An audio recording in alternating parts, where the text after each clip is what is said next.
Ah, HotPockets, a cornerstone of American cuisine. For 40 years, this brand of microwavable lunches has been warming the hearts and esophaguses, or is it esophagi, of millions of happy customers.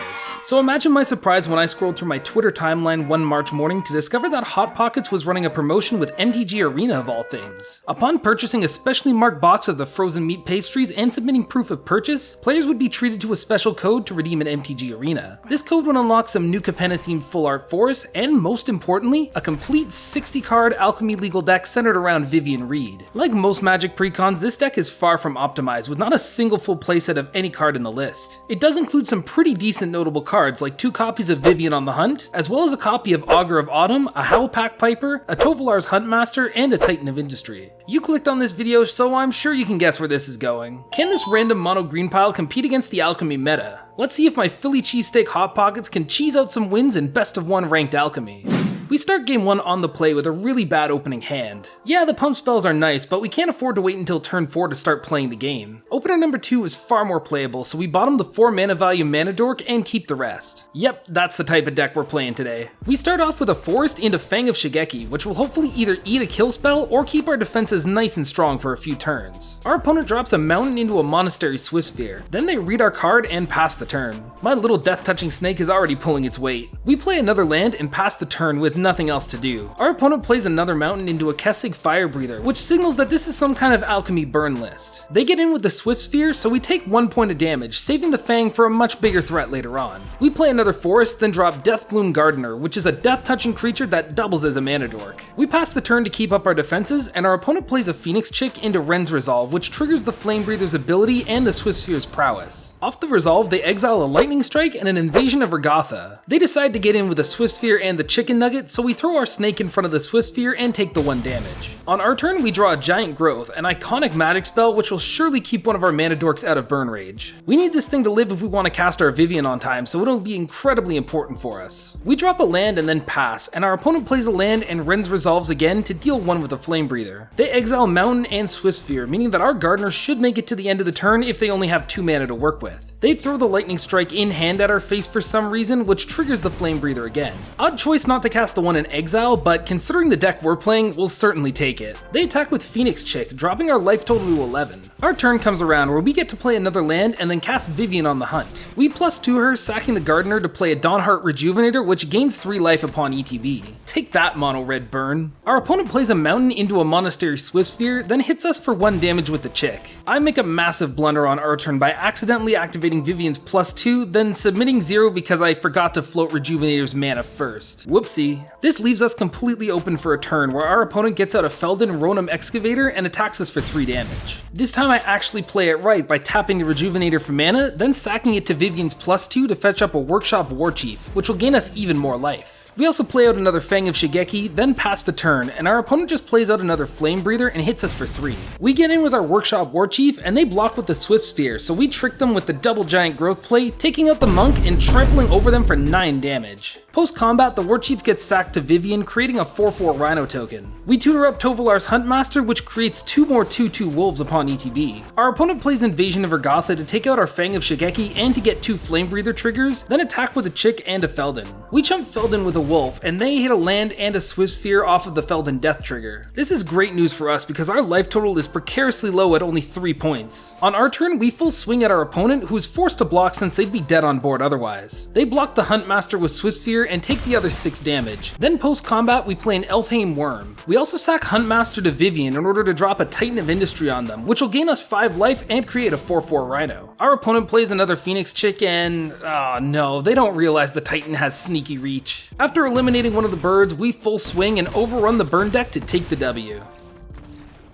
Game 2 has us on the play with a pretty awful opening hand, which we mulligan away. The second hand has an actual curve, so we keep 6 and decide to bottom the Gaius Courser. We start with a turn 1 Forest, and our opponent fires back with a turn 1 Swamp. We drop another Forest, then cast Orochi Merge Keeper, a Mana Dork that gets even better if it's modified. We learn our opponent is on some kind of weird brew when they cast March from the Black Gate, a Lord of the Rings card that amasses Orcs 1 whenever it ETBs or an army attacks. We spend our next turn ramping into Dawnheart Rejuvenator, and our opponent plays a Nazgul, making making the Orc army their ring bearer. They attack with the army, expecting us to have no blockers since it only has 1 power, but the march triggers when the army attacks and we get in a free block with a Rejuvenator. We cast a huge Elfhame Wurm on our turn and then pass because the Nazgul has Death Touch. They play another Nazgul, growing both wraiths and making the original Nazgul the ring bearer. They pass and then we play a Gala Greeters and move to combat, where a Golem's Bite takes out the Greeters. We attack with the Worm, which goes unblocked, dropping them down to 15 life. We just drop another massive Worm post-combat and pass it back. They play Call of the Ring, one of my favorite new LOTR cards, and then go for my Worm's throat and pass the turn. From here, both sides continue to grow their boards, where we go wide with a bunch of creatures and they go tall with 3 Nazguls and Call of the Ring triggers every other turn. Since their Nazguls have no evasion, we're looking for an opportunity where they go shields down to try to take us out so we can get them back on the crackback. After several turns of waiting for the inevitable, they finally full swing at us with 3 giant Nazguls of double-digit power and toughnesses. We chump 2 of them and take half of our life total from the smallest Nazgul, dropping down to 13 life. They probably expect to be safe when they play Nazgul number 4, but we have the giant growth in hand. We full swing back, and they do some really weird blocking, so we don't even need to reveal the growth because their blocking got them in the end. Just like a Philly cheesesteak hot pocket, I'm gonna pull a cheesy move on you by pointing out that 94% of my viewers are not subscribed to the channel. So it would be a massive help if you liked this video and subscribe to keep up with all future content I make. It's completely free and you can choose to unsubscribe at any time. Now let's check out a few more games. Once again, we're on the play for game 3, and our opening hand is slow but powerful if we can make it to 6 mana. We keep our 7, playing a forest per turn and passing. Our opponent plays a tapped idyllic beachfront, possibly control, maybe Esper Legends, we're just gonna have to wait and find out. We play another forest and pass, and they play a plains and pass. We play another forest, then cast out a Jewel Thief, which surprisingly resolves. We get a treasure token when it ETBs, and we pass the turn, only for another turn of land go from our opponent. We get in with the Jewel Thief, and they Fateful Absence it, allowing us to investigate. We cash in the treasure to play an Elfhame Wurm and pass the turn, and our opponent just plays another land and passes right back. We attack with Elfhame Wurm only for it to also get Fateful Absence. I mean, geez, talk about deja vu. We play a Deathbloom Gardener post-combat, leaving up some mana to crack a clue token. Our opponent finally has some action going on when they Thirst for Knowledge, drawing 3 cards and throwing 2 Portal of Phyrexians into the bin. Oh dear lord, this is a Reanimator deck, isn't it? We crack a clue, drawing into an unhelpful mana dork. Our turn comes around and we drop Vivian on the hunt, sacking the Gardener to grab a Rejuvenator. Our opponent fires off a Haughty Djinn, which is a good sign for us because they totally would have just reanimated a portal if they had it. We float some mana, then sack the Rejuvenator to Vivien for a Workshop Warchief. In fear of a possible portal coming down soon, we decide to keep the number of creatures on board to a minimum, so we use the rest of our mana to crack the clue and draw a forest. It's looking like we're on the road to recovery. I think we can hold out just as long as they don't have Invoke Justice. Oh boy, well at least we prepared for this. Unfortunately, the Djinn also grows into an 8/8, which will one-shot our Vivien, which we super desperately need. We attack with our Rhino token for 4 damage, then play an Elfhame Wurm and hope that we can just get back in there. Their opponent triggers, returning our Elfhame Wurm from the graveyard to their side of the battlefield. Oh, and they just have the second Invoke. Yeah, we have no shot of coming back from this, so we're just gonna scoop up the match frame 1. We finally start on the draw for game 4 with a decent but slow hand. Our opponent starts with an island into a Network Disruptor, a card that I'm incredibly unfamiliar with. Is this going to be some weird mono blue artifact list? We play a land and pass the turn, then our opponent drops a swamp and swings with the Disruptor. Then they ninjutsu in a Prosperous Thief and... It was at this moment that he knew. He f***ed up. I didn't realize ninjas was still a thing in Standard, let alone Alchemy. And with 2 turns to go before we can even put something on the battlefield, yeah, this is going to be a struggle to climb back in. On their next turn, they get to ninjutsu a Biting Palm Ninja, thought-seizing away our Howlpack Piper. We finally get a Jewel Thief out on turn 3, but it already feels like it's far too late. They Shieldrix Edict away our creature, then ninjutsu a Moon Circuit Hacker to scry 2 and draw a card. We finally manage to get a Gardener out, and we also have the Epic Confrontation to destroy their Hacker. Oh, and of course they have Cut Down, although it's a little weird why they didn't use it to prevent the fight spell earlier. With no defenses on our board, they can freely bounce creatures back to their hand and reuse their damage triggers over and over, and we fall deeper and deeper out of this race. We're forced to chump block while they Biting Palm away the only spell that we can cast, so unfortunately we gotta scoop this game up too.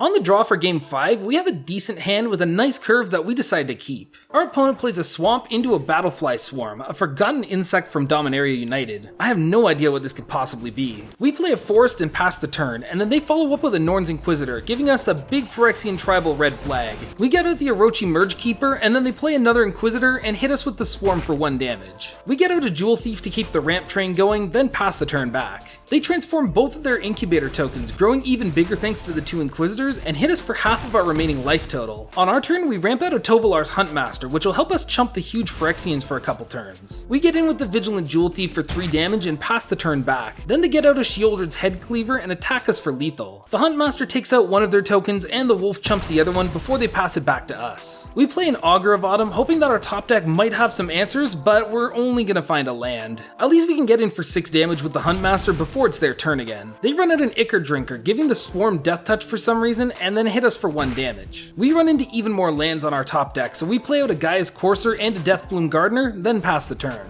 Things look grim when they run out an Essence of Orthodoxy, which presents a 2-turn clock for us to answer before we get taken out in the air. It finally gets back to our turn, and surprise surprise, we keep just finding lands on our top deck. Our opponent finally manages to find the bomb of Disciple of Discipline, which will leave us completely open to their Phyrexian invasion. It was a good battle, but we got seriously screwed by our last 6 top decks.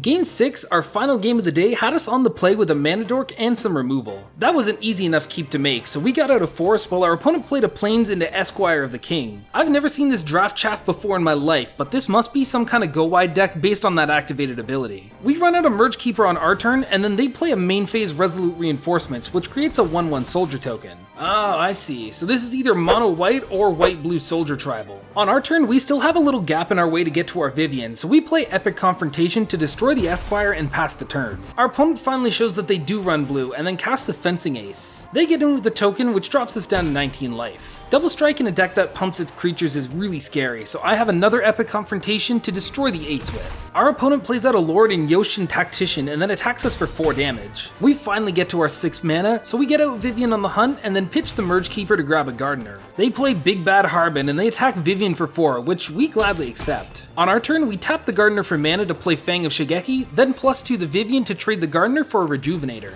Our opponent only goes for Vivien again, so we chump the reinforcements with the Fang, and then they play Elsmith's Smite to exile the poor snake. I guess they really wanted to keep their Resolute Reinforcements in play pretty badly. On our turn, Vivien trades away Rejuvenator for Gaia's Courser, and then we make a really risky play by casting our second Vivien to Legend Rule away the old one. This lets us jump the curve again, trading our Courser for a Huntmaster, which brings along its 2 wolf buddies. Our opponent plays an Inspiring Commander, then considers a full swing at Vivien before passing the turn back to us. We sack the Huntmaster to go grab Titan of Industry, which creates a 4/4 Rhino and gives itself a shield counter. With 5 soldiers ready to attack, they full swing at Vivien again? Okay, I guess we'll take out Harbin with the Titan of Industry and let the Vivien fall to keep ourselves alive. Finally, in a funny little twist of fate, the top deck Workshop Warchief with Blitz is just enough damage to take out our opponent for Xaxes. So that was the HotPockets deck. Overall, our record today was 3-3, and yeah, this deck needs a lot of work. I really enjoyed that the deck felt like an old school Birthing Pod deck from 2014, but the creatures we were hitting just weren't cutting it. The deck also runs 26 basic lands and 13 creatures that produce mana, which is way more mana generation than this deck will ever need. We're aiming for Titan of Industry, not Emrakul the Aeon's Torn. I also understand the inclusion of fight spells and pump spells as a generally green mechanic, but these slots would be far better served as silver bullet rolls, allowing us to tutor up niche but effective answers like artifact and enchantment removal on the fly. Also, with only one 6-drop creature in Tovolar's Huntmaster, if it ever gets removed, Vivien's chain gets completely decimated. If I got this deck and I wanted to improve it for my own standard or alchemy event, I would consider lowering the curve to top out at either a 5 or a 6 mana value spell. Run the playset of Vivien if she's so critical to the deck's function, and add another color like white to get access to some of the best ETBs in the format. Ambitious Farmhand, Lorn of the Third Path, Brutal Cathar, and Elish Norn Mother of Machines would make excellent additions to a pod-style ETB deck, much like this precon is aiming for. Thank you so much for making it to the end of the video. If you enjoyed this style of video and you want to see more of it, please remember to tap the like button and the subscribe button to keep up on everything going on with the channel. You can also follow me on all of these social media platforms at JayoticMTG, or they're all linked in the video description. Until next time, take care.